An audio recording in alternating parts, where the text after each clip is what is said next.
এবার আর বুবলি নয়, বরং অপু বিশ্বাসকে নিয়ে আমেরিকায় ঘুরে বেড়াচ্ছেন সুপারস্টার শাকিব খান। যারা ভেবেছিলেন বুবলিকে দ্বিতীয় সন্তান উপহার দিয়ে শাকিব পাকাপাকিভাবে সংসার করছেন, তাদের সেই ধারণাকে ভুল প্রমাণ করতে হাজির নতুন গুঞ্জন। শাকিবের কাছে কি তবে দুই স্ত্রী সমান অধিকার পাচ্ছেন? সম্প্রতি কিছু স্থিরচিত্রকে কেন্দ্র করে শাকিব খান ও অপু বিশ্বাসকে নিয়ে শুরু হয়েছে নতুন জল্পনা কল্পনা। মূলত একটি র্যান্ডম পেজ থেকে শাকিব ও অপুর দুটি ছবি প্রকাশ করে দাবি করা হয় যে তারা আমেরিকাতেই সময় কাটাচ্ছেন। প্রকাশিত ছবিতে দেখা যায় একটি প্রাইভেট গাড়ির ভেতরে বসে আছেন শাকিব ও অপু। গাড়ির ভেতরে হয় লোকেশন নিশ্চিত করা না গেলেও ছবির সাথে শাকিবের বর্তমান লুকের হুবহু মিল রয়েছে, যা থেকে স্পষ্ট যে এটি কোনো পুরনো ছবি নয়।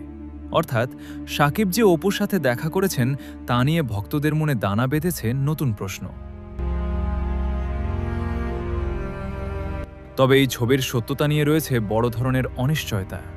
ছবিগুলো সত্যিই ক্যামেরাবন্দি নাকি এআই বা কৃত্রিম বুদ্ধিমত্তার তৈরি, তা এখনও নিশ্চিত নয়। কিন্তু প্রশ্ন উঠছে অন্য জায়গায়।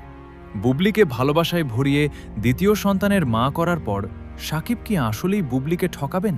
বুবলির সাথে লিভ ইন বা সম্পর্কের গুঞ্জনের মাঝে শাকিব কি সত্যিই গোপনে অপু বিশ্বাসের সাথে সময় কাটাচ্ছেন? এই সমীকরণই এখন সবচেয়ে বড় রহস্য। শাকিব খান ও অপু বিশ্বাসের এই ভাইরাল ছবি ও গুঞ্জনকে আপনারা কিভাবে দেখছেন? বুবলিকে বাদ দিয়ে অপু বিশ্বাসের সাথে শাকিবের এই সম্পর্কের রসায়ন কি সত্যি, নাকি এটা শুধু একটা গুঞ্জন মাত্র? এই বিষয়ে আপনাদের ব্যক্তিগত মতামত জানিয়ে দিন কমেন্ট বক্সে।